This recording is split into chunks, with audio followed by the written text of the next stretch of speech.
नमस्कार मित्रांनो, एलाइट वेल्थमेटमध्ये तुमचं स्वागत आहे. मित्रांनो, आज आपण पुडंट कॉर्पोरेट ॲडव्हायझरी सर्व्हिस लिमिटेड यांचे जे म्युच्युअल फंड डिस्ट्रीब्युटर आहेत त्यांच्या जी डिस्ट्रीब्युटरसाठी लॉग इन करण्यासाठी त्यांना काय अडथळे येत असतील तर त्यासाठी आपण एक लॉग इन व्हिडिओ तयार करत आहोत. मित्रांनो, एक छोटासा व्हिडिओ असेल. लक्षात घ्या मित्रांनो, ज्यावेळेस आपण गुगलला टाकतो पुडंट म्युच्युअल फंड लॉग इन टाकणार आहोत, त्यानंतर तुम्ही जर लॉग इनवरती सर्च केलं तर तुम्हाला हा विंडो ओपन होईल. ह्या विंडोमध्ये बघा, लक्षात घ्या, हे पुडंट क्लायंट डेस्क म्हणून एक त्यांचं यूट्यूब ॲज अ प्ले स्टोअरला एक ॲप्लिकेशन पण अवेलेबल आहे, किंवा तुम्ही ह्या लॉग इनवरती क्लिक करून देखील तुम्ही काय करू शकता, म्युच्युअल फंड जे डिस्ट्रीब्युटर पार्टनर आहेत ते काय करू शकता, आपलं log in I D password टाकून लॉग इन करू शकतात.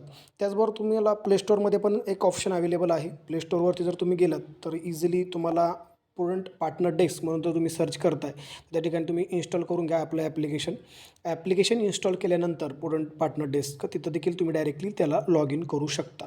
लॉग इन कशा पद्धतीने केलं जाईल, तुम्ही लॉग इन करून त्याच्यामध्ये कशा पद्धतीने त्याचा वापर करू शकता हे आपण पुढील व्हिडिओमध्ये पाहूयात. थँक्यू.